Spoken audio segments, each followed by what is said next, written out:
You're listening to the Scarf Bagara War, part of the Talksport Fan Network, and charity partners with Mentel, for county fans, by county fans.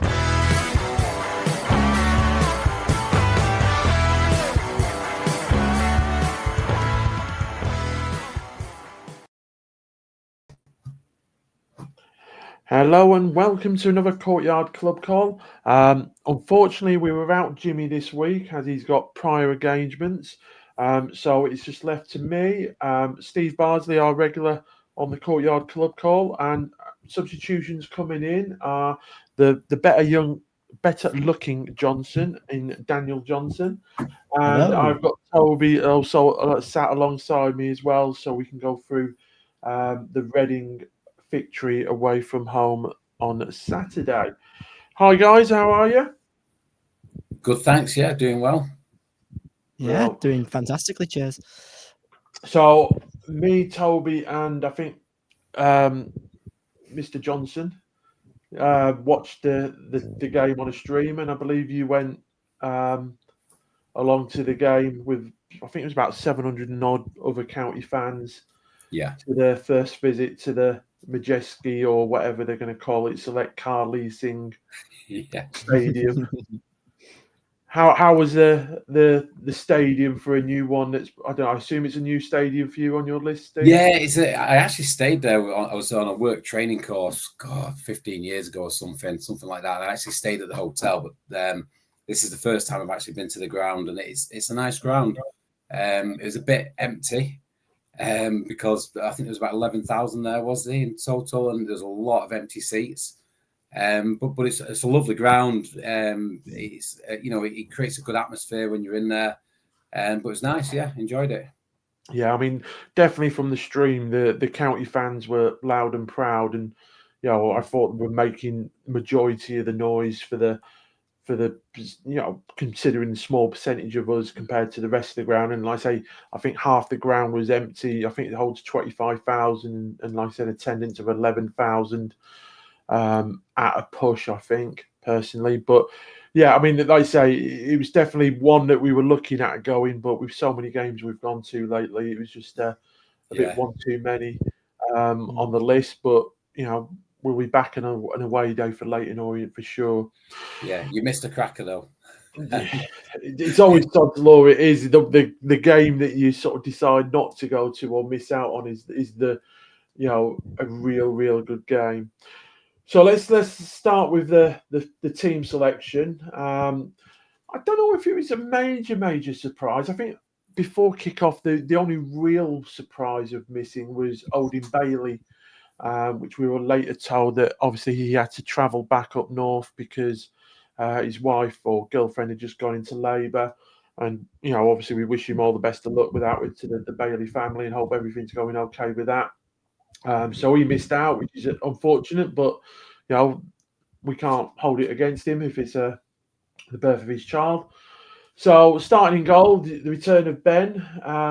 Back in goal, we had Kyle Noyle, Ibi Toure, Callum Camps, Tanto, Maka, Will Collar, Ethan Pye, Callum Connolly, Wootton being captain, and Ollie Norwood. Going on the formation, I think this is one of them games that we had about 4 or 5 different formations. I've gone with what Mob said was the formation, which is obviously a back three of Pye, Connolly, and Noyle. And I think that is the steady back three at the moment, while we're missing Horsfall for sure. A midfield four of Toure, Norwood, Camps, and Maka. We had Will Collar in the hole with Tanto and Wootton up front playing as a two. Like I said, that was as fluid as you could probably get, because I know definitely in that first half there was times that Tanto was playing sort of left wing back when we hadn't got the ball, and then, like you say, when we did get the ball in transition, he was right up alongside Wootton. What did you guys think? Starting with you, Dan, what did you think of the formation and the changes of going on?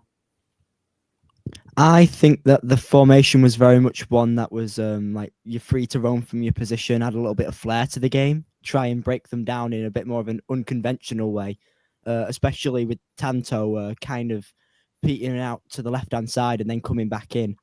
Wotton was obviously a central figure, so it ended up with Collar being a little more aggressive with Maka on the right-hand side.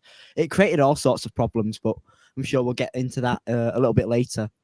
I think it was a little bit harsh on Adai not starting him, to be honest, because he had a really good game against Palace, and I'd want to see him try and build on that, maybe start to challenge Ben a little bit. But apart from that, the players who got picked were the ones who should have been picked, to be honest. Yeah.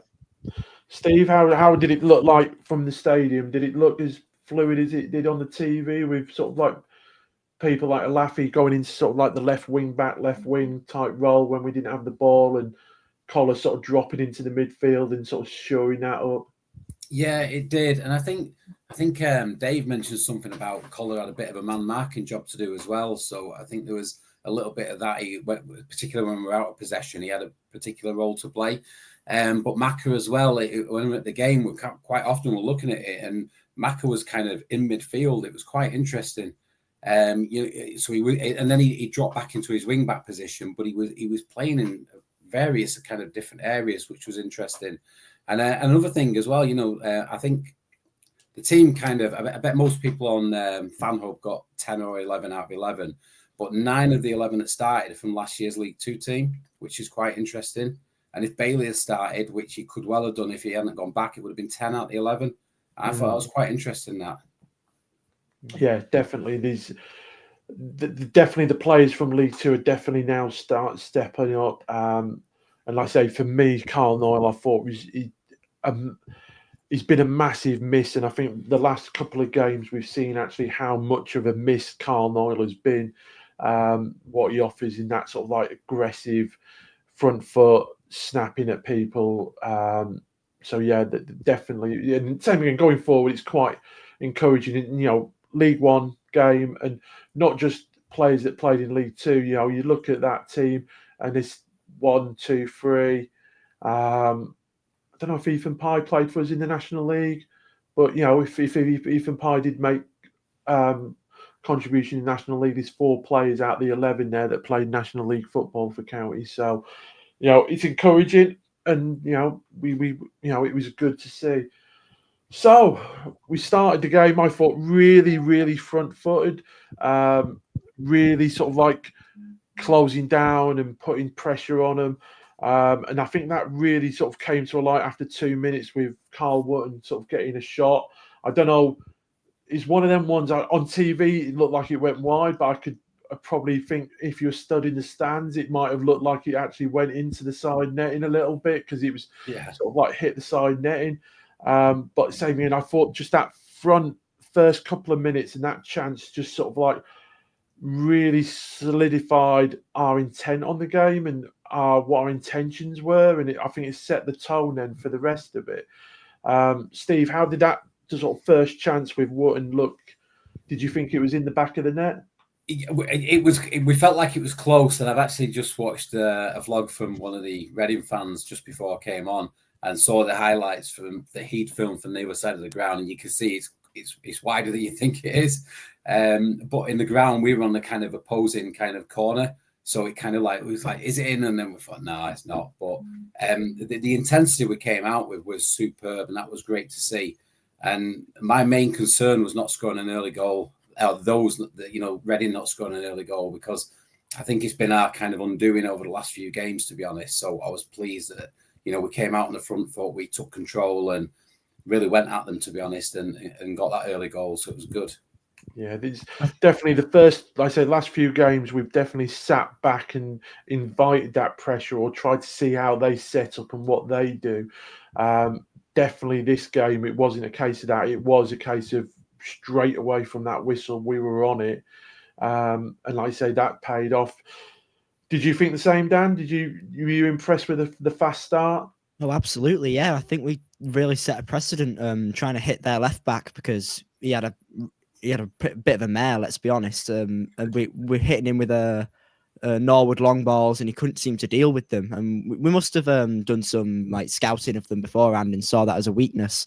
So we sent Macca flying up and Wootton to try and pressure him a little bit, and that's where the first chance came for Wootton. So it kind of it was kind of like a foreshadowing of the rest of the game. Yeah, definitely. And like I say, and it wasn't long then after sort of like that Wootton chance that we get our first goal of the day. Obviously, a lot of confusion about who scored it, but as far as I'm concerned, watching it, it was Tanto, always was Tanto's touch. Brilliant that Macca got the header. A header from a corner. Macca is probably the last person that you expect to actually get a header when you've got players like Connolly and Ethan Pye and Wootton in the box. But yeah, for me, Tanto doing what all good strikers should do, being in the right place at the right time, just to tap it into the back of net. I'm not sure if Macca's header was going to go into the goal, if it had enough on it to get in, but yeah, it needed that little touch for me, and yeah, we 1-0 up. So I suppose, guys, it's I think at that point, after 5 minutes, we deserved that lead from, like you say, that start that we made, and we looked, for me, like the county in the first sort of 5-6 games of the season. How did that look to you, Steve? Yeah, absolutely. It was just awesome, and to be honest, it was just immense. I mean, I think over the last 4 or 5 games before today, we take 2 points from 12, and you could look at that and think, oh, it's not so good. But being at all of those games, apart from the Mansfield one, the performances were good. We were just kind of lacking that, that kind of front foot, that taking the chances really. So the way we came out and we got that early goal, it was fantastic. I did not have a clue, and nobody in the stand had a clue who scored that goal. It was just we knew it had gone in, but we didn't know what went on, to be honest. So I've had to watch it back about 20 times to kind of try and work it out. But and Tanto did get a touch. He definitely got a touch. I think what confused everyone, that Macca was celebrating like he scored the goal. I don't know if he was just a celebration that he got a free header in the box from a corner. But yeah, like I say, that Tanto finish for me, doing what a striker should do in that sort of 6-yard box is just being like, and we've said this before, we lack that fox in the box, poacher, somebody that is just going to put a toe on it, thigh on it, head on it to put it in the back of the net, and he definitely did that. So we go on to, didn't have to wait long again for our second goal, which, same again, the more I look at it, the more I ask myself, how can Connolly have so much time and space to head that ball? It's just beyond me that he was left so much unmarked. Dan, how did you see that goal from Connolly? It was obviously an Ollie Norwood free kick put into sort of like an area, but how much space and time did Connolly have to head that ball? Yeah, it was a bit ridiculous, really. The first thing I thought when I saw the ball go to him was, how is he able just to have that much time, that much just it was a bit ridiculous, to be honest. But the header he did put it across the keeper, gave it a good amount of power, put it somewhat near to the corner of the net. The keeper had no chance. It's good ball, good header, but you have to question the defending on it, really. Yeah, I mean, I'm looking and thinking to myself, he must be offside. He must be, for him to have that much time and space. I'm thinking, is he offside? Was he offside? Because he had so much time and space. And the good thing about it as well was, when you watch the replay, there was so many county players that were coming in on that back post. So if the keeper got a touch to it, or if it was going wide of the goal, there was so many people, county players, running in that back post that would have, for me, tapped it in and made sure it goes into the back of the net. Steve, what was your sort of like vision of the goal, the Connolly goal? Quite interesting, actually, is if you watch it back, watch Ethan Pye.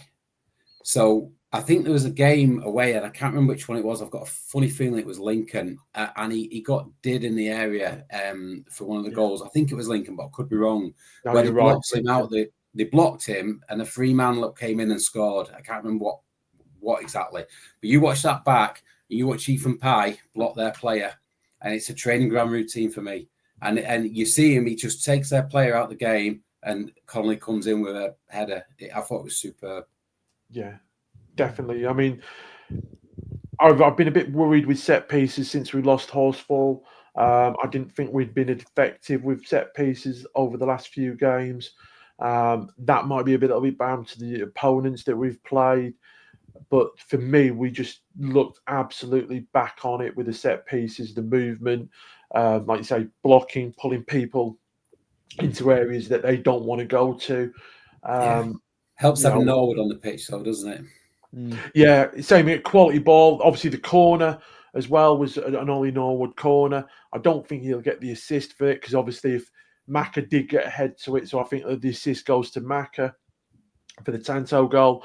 But there's no doubt, it's a perfect ball, sort of like a reverse, sort of in swinging ball to the sort of like from the right of the goal to the left where Connolly's on like the edge of the 6-yard box and sort of just runs in and heads it free unmarked. And like you say, and then like you say, if that's down to the movement of other players like Ethan Pye blocking the runs and stuff like that, and it's a training ground goal, then Brill, I want to see more of that definitely from week in. So 13 minutes, we're 2-0 up. And we're probably pinching ourselves. I know me and Toby were watching it, that this could be another 4-5-0 game. We looked really, really on it. But then we seemed to sort of like manage the game a little bit more. We'd let them have the possession a little bit more and looked at taking, sort of pressing in certain areas and exploiting certain situations. We managed the game, especially that first half. What was there anything else that in that first half that you sort of liked or disliked? There was the Tanto chance. Yeah, I was about to mention that. Off the line. Yeah, he's gone. He's basically nearly one-on-one, isn't he? And I think he's sort of got a bit of clattering going into the area, and he's managed to get a shot away, hasn't he? And I don't know if the goalkeeper's then sort of got something to it, and then the defenders really cleared it off the line, if I remember rightly. It's on there, but Tanto, same again. Yeah, building on that Crystal Palace game the week before, I thought he just looked like back to his best. I really was impressed with Tanto and the threat that he offered, and the pace and the power that he has. And like you say, at points he looked like he was on the left wing. But then when we got the ball and in transition, he was right up there, upside along Wootton or running past Wootton in many cases. So yeah, it was a bit of a sort of like a fast break goal, wasn't it? That was like, I think 14, 15 minutes. He's had another chance, I think, on the 25th minute, which was blocked. Ollie Norwood's had same again. Ollie Norwood, for me, probably the best game I've seen him playing a county shirt. Getting shots off. He had a shot that was saved on the 25th minute. Same again, Wootton on the 26th. And like I say, that first half, even though we've not had the majority of the possession, I mean, it was like 61-39 possession to Reading in that first half. But they've had one shot, Reading, none on target, and we've had 10 shots with 6 on target, and put 2 of them obviously in the back of the net.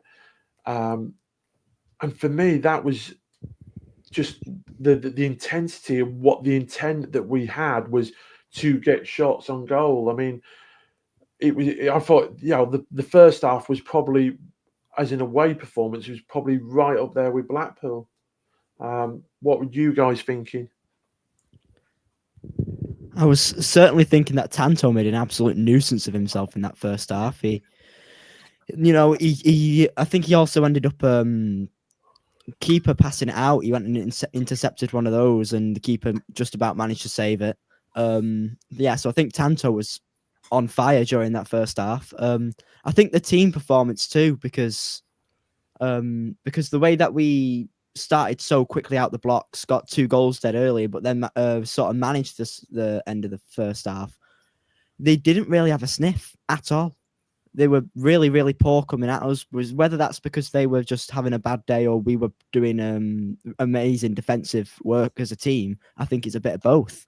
I just think it was a very, very complete performance in that first half. Yeah. Do you agree with that, Steve? Yeah, absolutely. I thought it was superb. I mean, being in the stand, there was not at one point I felt threatened. I thought we were in total control and complete domination, to be honest. It was a really, really strong performance. Like I said, all in all, just pinging balls all over the place. The defense was solid. It was just a great first half. It really was. Yeah, I mean, I say, for me, Ollie Norwood, yes, Reading is an old former club of his, so he was going to be up for the game naturally. But same again, I thought it's definitely his best performance for me in a county shirt. And like I say, we get obviously just before half time. There's that moment where Tanto gets a bit of a clattering, trying to win the ball back, trying to make a tackle, and he goes down. I think that's where he picked up his injury. Obviously, he came out in the start of the second half. The commentary team, JK, and I think it was Liam this week, they sort of like suggested that maybe they didn't make the substitution at half time because they wanted to see what Reading were going to do. And that's why Tanto went down straight away at the beginning of the second half. More of a tactical thing because they wanted to see if Reading made any substitutions at half time so they could act accordingly. But he was always going to sort of look like he was going to come off,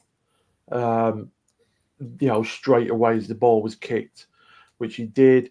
And it was a bit of a weird one, to be honest, because watching it on the stream, it looked like, he was struggling, but then he started doing some sort of sprints up and down the touchline and looked like he was absolutely fine. And obviously, he was getting the Reading fans a bit riled up, which is always good to see, to be honest.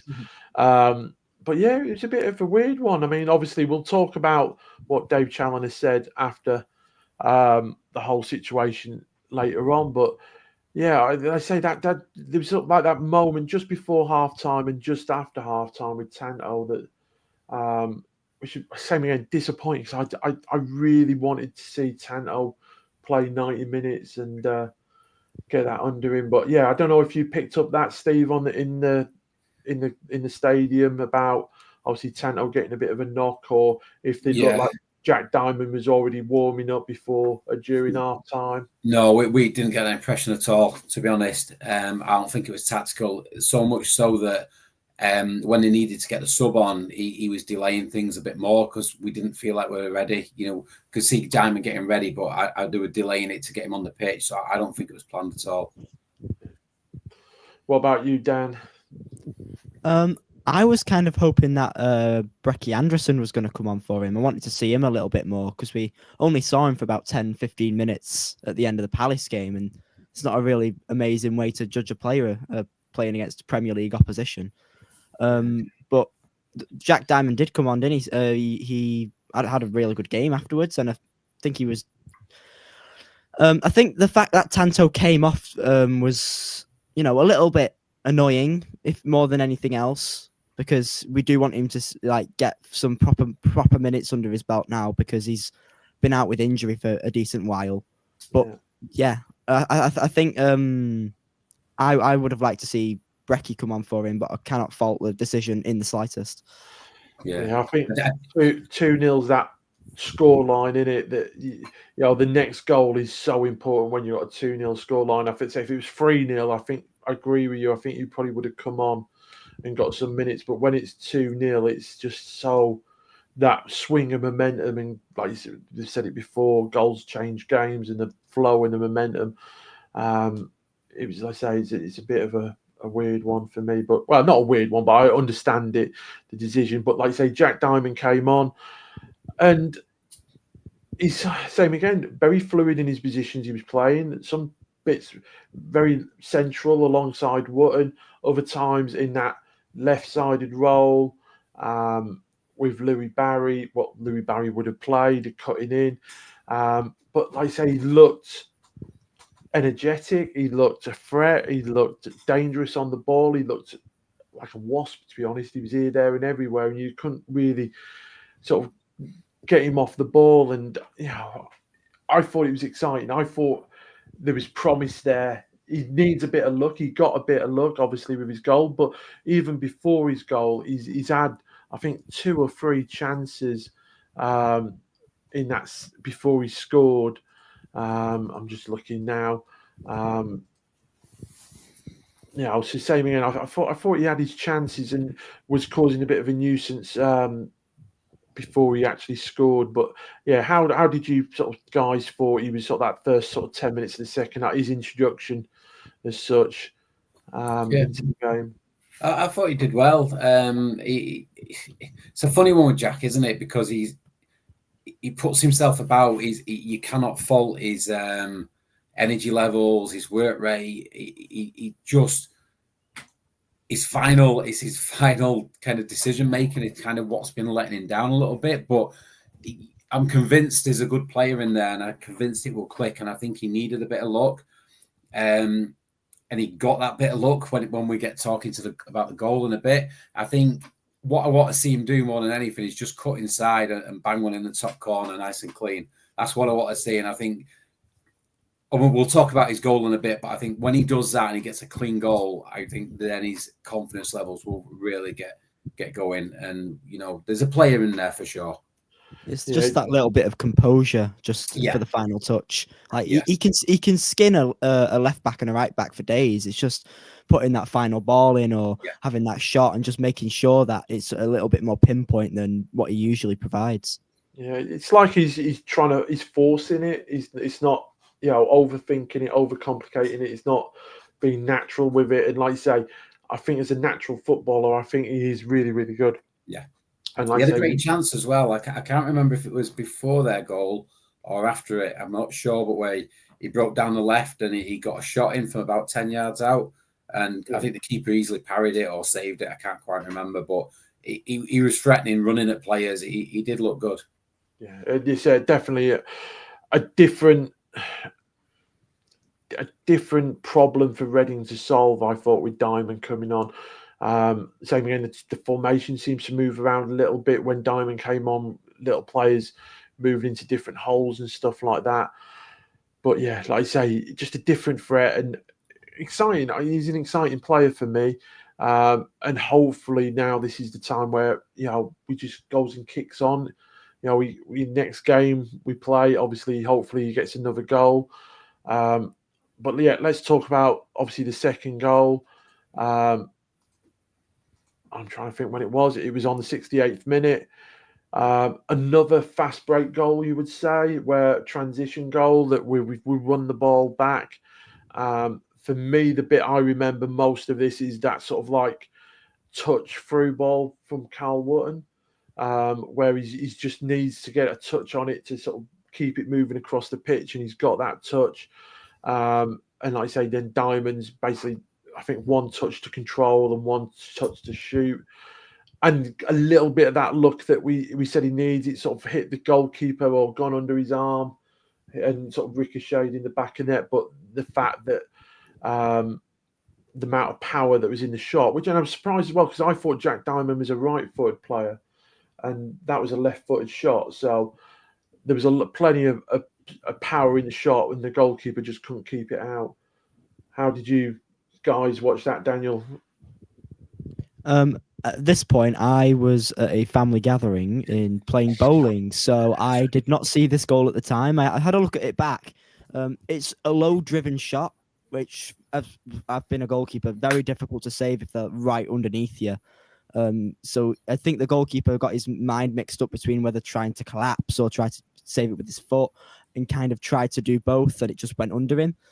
But that's the kind of shot that will cause problems because it's forcing somebody to make a split-second decision, and if they don't make it, mistakes made, goal. So I think that it is a little bit of luck on Jack Diamond's side, but I think it's a well-deserved goal for him. Yeah. Absolutely been coming. Yeah, I mean, the whole goal was exceptional. I mean, I don't if you kind of remember, it was in the middle of the park, just inside our own kind of attacking half. That I think Wotton won the ball, and he puts a lovely ball out to the right to Collar, and then Collar he knows exactly where Wotton is, plays that split pass through the two players, and then Wotton already knew obviously where Diamond would be. He kind of slides that ball, but Diamond had lost his man as well, so that was fantastic. I mean, he was he was there, sat in acres of space, so he did everything right. The shot, he got a little bit of luck with it, but it was still, like you say, he hit it with some pace, some power, and in the back of the net, and the relief on his face, he looked quite emotional. I thought, I felt like that was a big relief for him. And I don't know if you noticed, Ollie Norwood giving it to the Reading fans as well. Well worth a look back. You watch that; he gives it to the Reading fans quite a bit. Yeah, with that goal, what I was so impressed with, and throughout the game really, was the amount of times that people were running beyond Wotton. That Wotton was saying again, I don't think we see the best out of Wotton at times. He plays a certain style in a certain way to fit the players that we've got in the team. He plays, for me, too much with his back to the goal that we're attacking.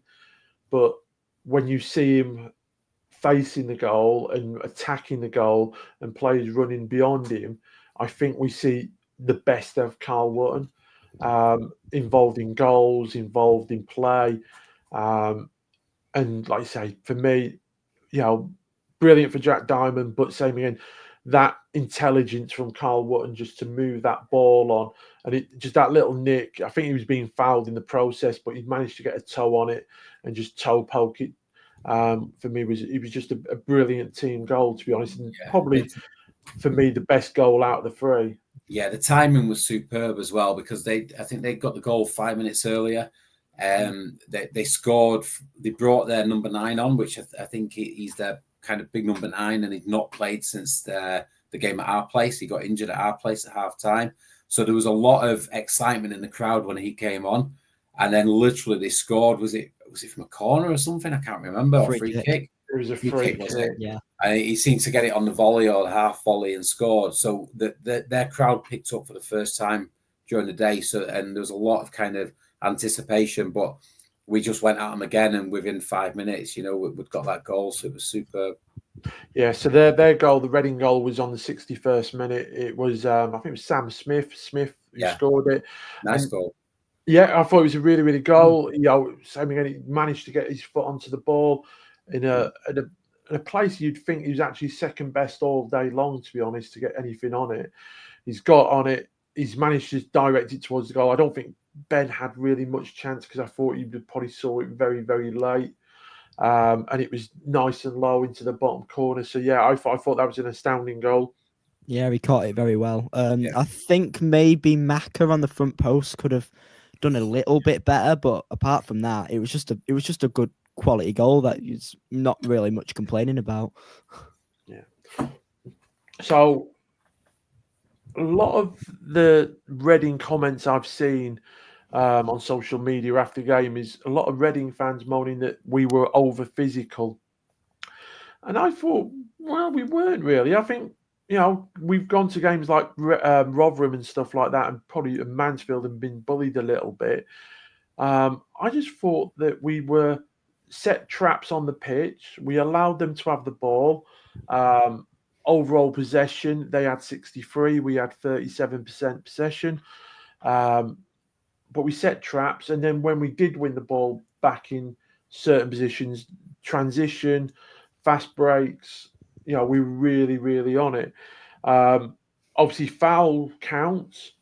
They committed 5 fouls, we committed 16. But I would only say there were midfield little niggly challenges, fouls. Obviously, they've received 3 yellow cards. We've received 2. The big sort of argy-bargy was obviously when Connolly got pushed into the advertisement boards by the sort of 16-year-old boy, which I don't know, he was trying and put himself into the game a little bit and sort of went over the top. So I don't really blame him for that. I mean, you know, if you're going to go up against like Carl Wootton and Callum Connolly and stuff like that and do that, then you, as a 16-year-old lad, then you've got a little bit about you anyway. Do you think we were over physical, or was it? I just thought it was men against boys at times.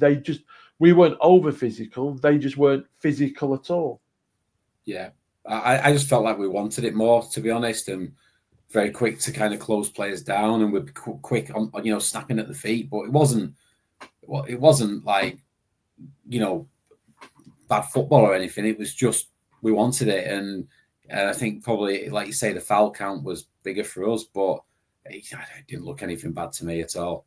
It was just, like I say, just that intensity was there.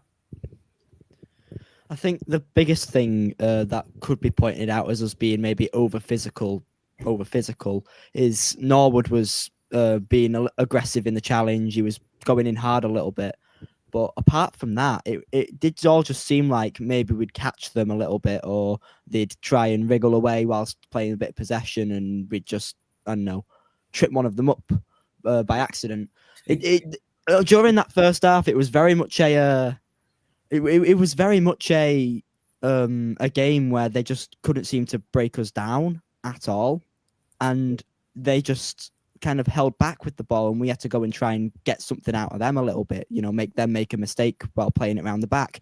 And because you're doing that, you're going to have to run at a player, and you're going to have to maybe make a bit of contact with him, and he might go down, might give a foul. So definitely when they had the ball in certain areas, I felt that we set traps for them, but we got right close to them. We looked to win that ball back, snapping into tackles and stuff. And at this level, some of them are going to be mistimed, and you're going to give away a foul.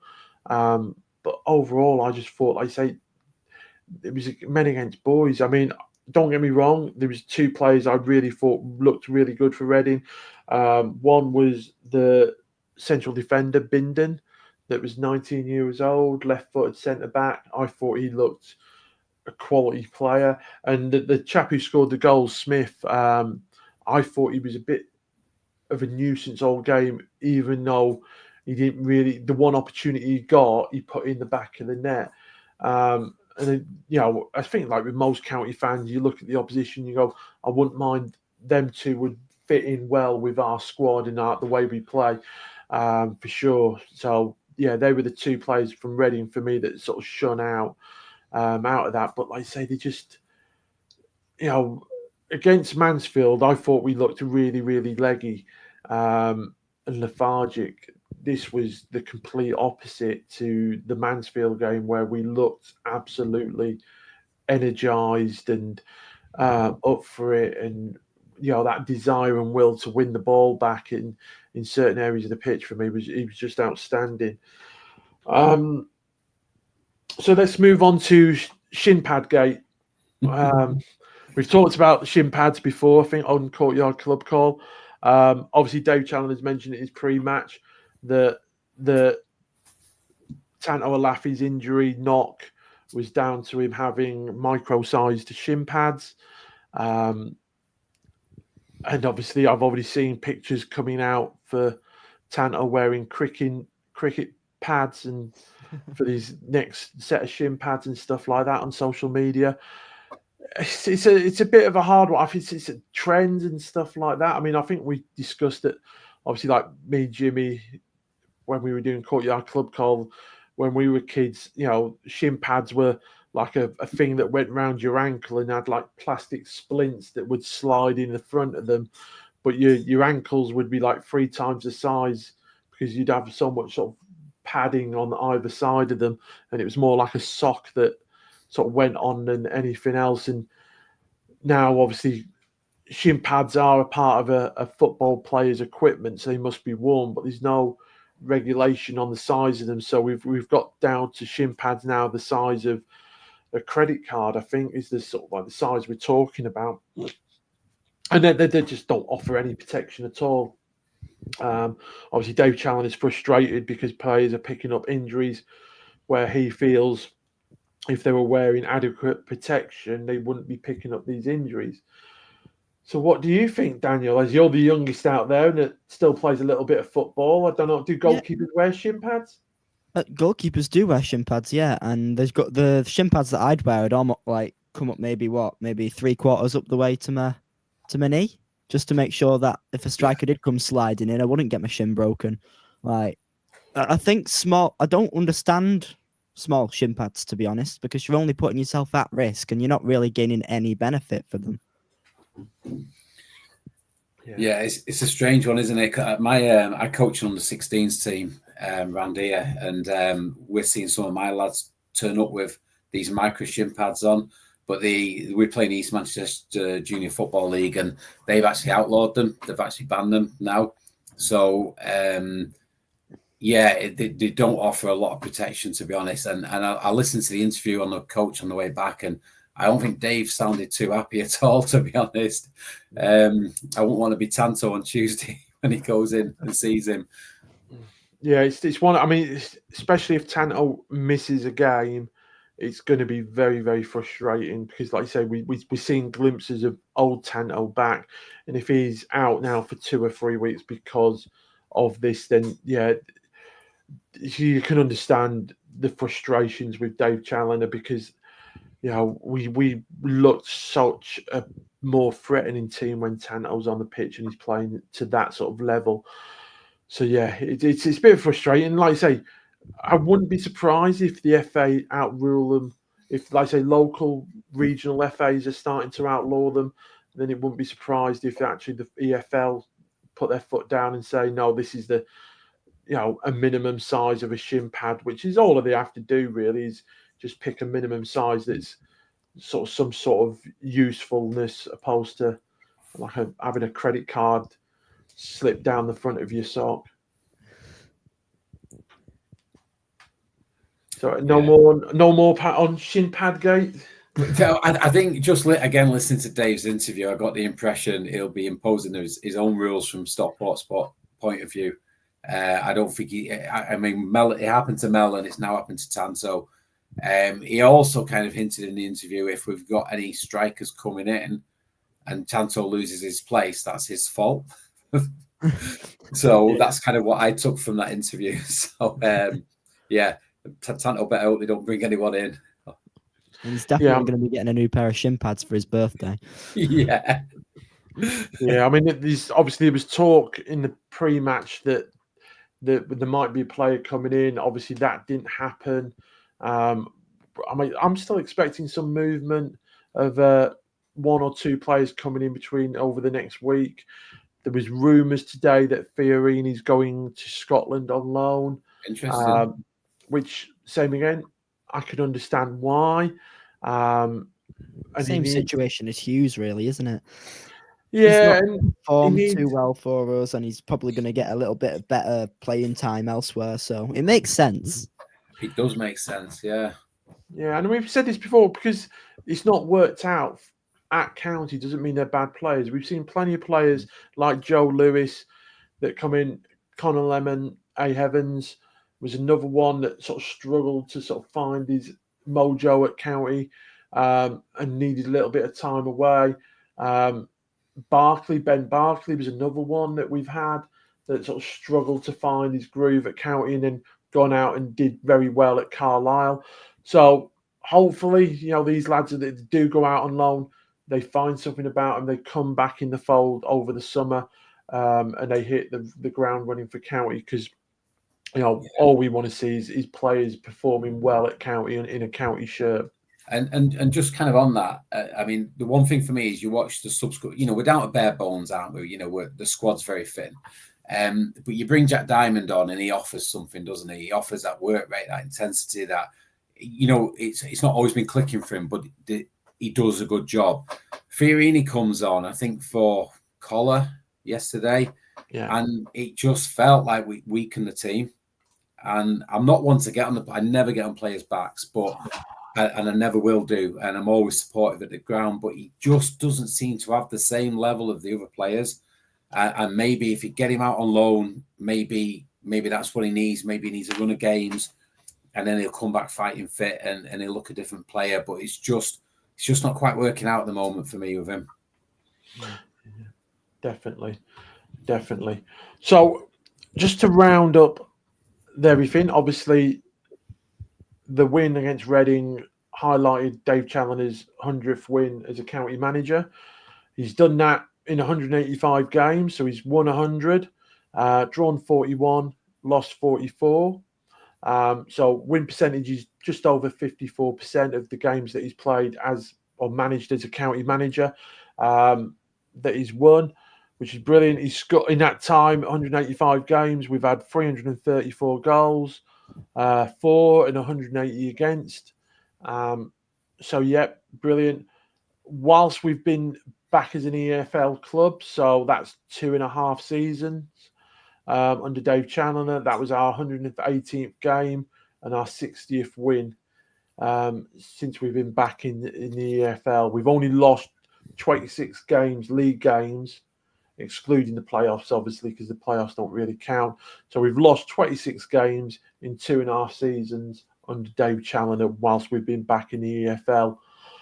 I know some people like the points per game and stuff like that. So at the moment, we're riding on 1.58 points per game after 26 games.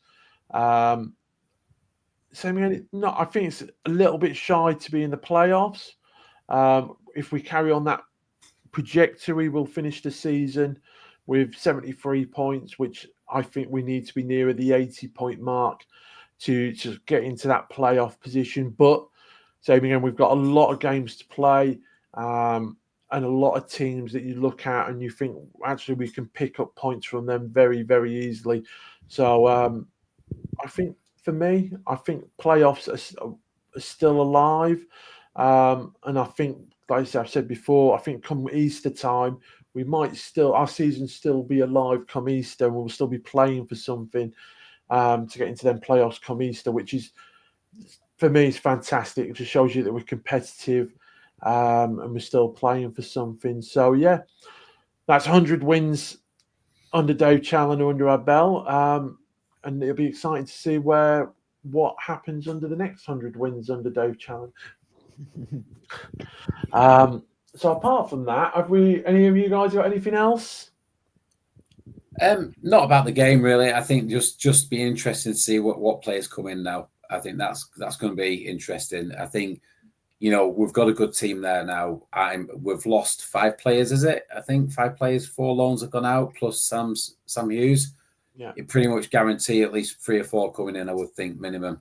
And I don't think it would take a lot to tweak that squad. I'm hearing rumours of Langstaff again. I don't know if that's true or just kind of people coming up with a rumour and kind of making something of it that's nothing there. But I think he'd be a really good addition. So we get the right recruitment in playoffs. It's definitely a possibility. And I know it's the weekend that Nathan Lowe that was at Walsall played for Stoke. Yeah, he did. So I think that for him playing for Stoke obviously kills that one that we're going to get him on loan, which I never really thought, because I think Stoke is struggling as it is, so they need all their players back. Same thing, we've heard that obviously rumours that Louis Barry might be going to Celtic. So if he does, obviously good luck to him. I don't see him coming back to County. There was obviously the rumours, same again, last week, that the central defender that was on loan at Salford, can't remember his name, Oxford United player, that he was coming in, but that looks like to have quietened off, or that might have been the play that they were hoping to bring in before the weekend, and they said it might happen at the beginning of the week. So I think they're constantly working in it on players coming in, and it wouldn't surprise me we get to next summer and the players that come in the summertime, like this summer, they go, well, they made an inquiry about me in January, they made interest known in January, and it didn't work out in January, but they still come in the summer. So like I say, I think Simon Wilson and the team that sort of do that are working tirelessly, and like it's one of them with so many moving parts and stuff like that it just doesn't come off when you want it to come off, but may come off in the summer. So, if we don't bring anybody in, I don't think it's not disappointing. It's not the end of the world. We just have to roll our sleeves up and go with what we got. But I don't think it will be because we don't want players coming in or we're not trying to bring players in. It just might not happen the way we want it to. Yeah, So I with think that, it will. I think it will. I think it'll be on this club call next week talking about players coming in, but we'll see. yeah. So next home game is next Saturday, Crawley at home, which same again on paper. Obviously, we drew the home game at Crawley 1-1 in a game that really we should have hands down won, I thought. So I think they're looking at that game and thinking that's drop points from the first one, that if we can come away and get 4 points in total out of 2 games, same again, it's good for them stats. So yeah, all on to Crawley on Saturday at Edgeley Park. And apart from that, it's time to say goodbye, guys. So thank you very much for appearing. And we'll catch you all again. The live show will be on Wednesday with Russ and Waggy, and I'm sure they'll have more to talk about, shin pads and everything else. And we'll catch you back on the Courtyard Club call. We record it on a Sunday, so it'll be in your inboxes on a Monday morning. So thank you very much, guys. Okay, cheers, guys. you. Nice Cheers. to meet you all again. Cheers. See you later. See ya.